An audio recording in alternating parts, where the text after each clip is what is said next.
Hello everyone. आज जो मैं टॉपिक पढ़ाऊंगा वो है गार्टन एंड हॉल का चैप्टर 1 का टॉपिक है cell are the living unit of life, unit of body. समझ सेल क्या होते हैं? Cell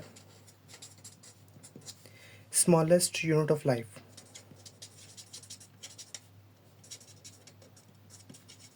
smallest unit of life है। ये कैसे होता है? ठीक है, जब स्मॉल टिश्यू, स्मॉल सेल हो गए, कंबाइन होते हैं, ये बनाते हैं टिश्यू, और टिश्यू जब कंबाइन होते हैं तो बनाते हैं ऑर्गन, और फिर बनता है इसे ऑर्गन सिस्टम। और जब टिश्यू सेल्स कंबाइन बहुत ज़्यादा होते हैं, फिर जैसे एपिथेलियल टिश्यू, कनेक्टिव टिश्यू और डिफरेंट किस्म के टिश्यू, और जैसे एपिथेलियल टिश्यू है ये वेसल्स के अंदर बहुत ज़्यादा पाया जाता है। ठीक, उसके बाद हम देख लेते हैं सेल्स है, डिफरेंट किस्म की सेल है। स्पेशलाइजेशन है किसकी है? सेल्स की।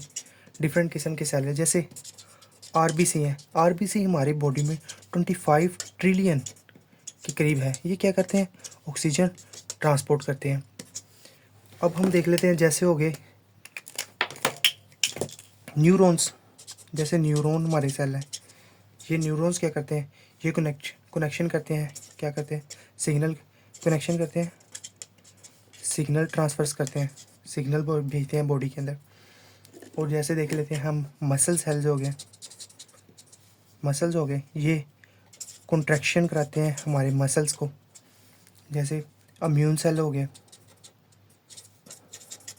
ये कहते हैं हमारा डिफेंस सिस्टम बनाते हैं। और इस तरह मतलब हमारी सिस्टम में बहुत ज़्यादा किस्म के सेल्स हैं जो कंबाइन होते हैं, कंबाइन होके डिफरेंट का वर्क करते हैं। ये हमारे सेल्स हो गए। और ये सारे जो सेल है, ये ऑल सेल्स, इनके अंदर एक कॉमन फीचर्स है। वो कॉमन फीचर क्या है? ये एनर्जी प्रोडक्शन करते हैं, एनर्जी प्रोड्यूस करते हैं। कहाँ से करते हैं? माइटोकॉन्ड्रिया। माइटोकॉन्ड्रिया कैसे करते हैं? Etc chain, electron transport chain. यहाँ से क्या बनते हैं? एटीपीज बनते हैं। एटीपीज हमारी बॉडी यूज़ करती है, ये माइटोकॉन्ड्रिया को।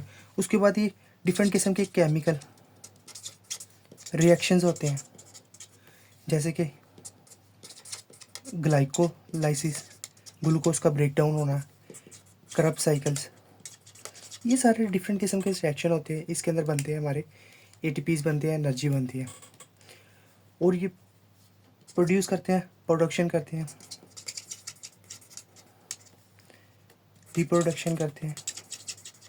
प्रोडक्शन क्या करते हैं? हार्मोन्स प्रोड्यूस करते हैं जो सिग्नल्स भेजते हैं। और प्रोडक्शन करते हैं, रिप्रोडक्शन करके ग्रोथ करते हैं अपने सेल की, प्रोलाइफरेशन करते हैं, बढ़ाते हैं, रिन्यूअल करते हैं। इसके डिफरेंट फेस होते हैं, जैसे हमारे G1 face, S face, M face, G2 face, ऐसे ही डिफरेंट फेस होते हैं। सिंथेसिस फेस, ये डिफरेंट किस्म के फेसेस होते हैं, ये बनते हैं। अब हम देख लेते हैं माइक्रो ऑर्गेनिज्म। माइक्रो ऑर्गेनिज्म को क्या कहा जाता है? Micro biota. ठीक है, ये कौन से किस्म के होते हैं हमारे माइक्रोजम? ये वो माइक्रोबायोटा से कहते हैं जो हमारे बॉडी के अंदर होते हैं, जो हार्म नहीं करते, हार्मफुल नहीं होते, हार्मफुल नहीं है। ये सिर्फ हमारी बॉडी के बेनिफिट देते हैं, बेनिफिट्स देते हैं। ठीक है, हम देख लेते हैं इनमें से कौन कौन से किस्म के हमारे बॉडी के अंदर पाए जाते हैं। बैक्टीरिया,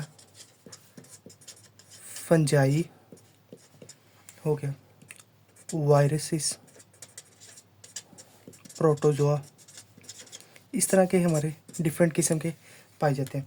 और इनकी लोकेशन का है हमारी स्किन के ऊपर पड़ जाते हैं, स्किन बैरियर बनाते हैं। माउथ के अंदर पाए जाते हैं, नोज़ के अंदर पाए जाते हैं, गैस्ट्रोइंटेस्टाइनल ट्रैक्ट के अंदर पाए जाते हैं।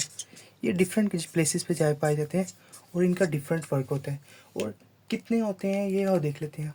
हमारी जो है गट के अंदर, हमारी छोटी आंत के अंदर, स्मॉल इंटेस्टाइन के अंदर 400 से 1000 के करीब डिफरेंट वैरायटीज़ के पाए जाते हैं। और इनका फंक्शन क्या होता है?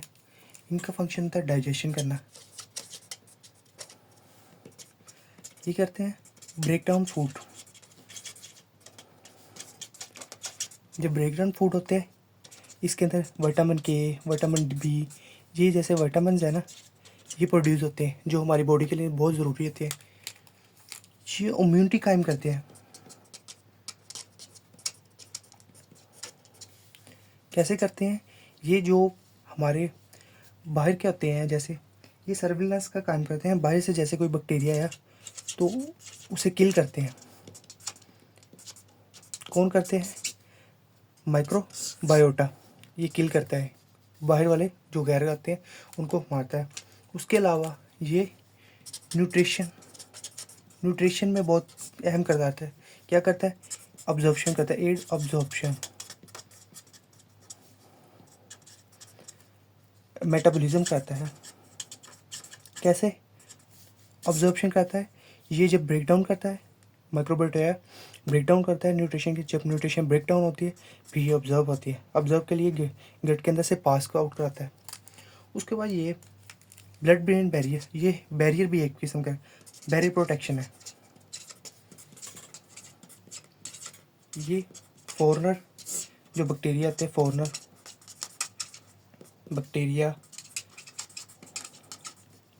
वायरसेस, इस तरह के जो भी आते, फंगस जैसे हो गए, इनको हमारी बॉडी के अंदर आने नहीं देता। और अब तो रिसर्चर्स ने ये भी फाइंड किया है, रिसर्चर्स कहते हैं ये भी डिसफंक्शन होता है। किनका होता है?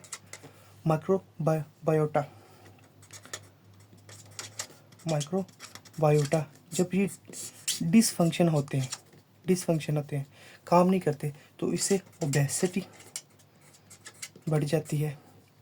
इससे ऑटो इम्यून बाइल डिजीज़ होगी, जैसे एलर्जीज़, डायबिटीज़, इस तरह की बीमारियां जो पैदा होती हैं ये इससे पैदा होती हैं। ये आज का हमारा टॉपिक था, ठीक है। Cell work in the body है जो भी था। और ये जो थोड़ी सी राइटिंग है इसके लिए माजरत खाऊँ।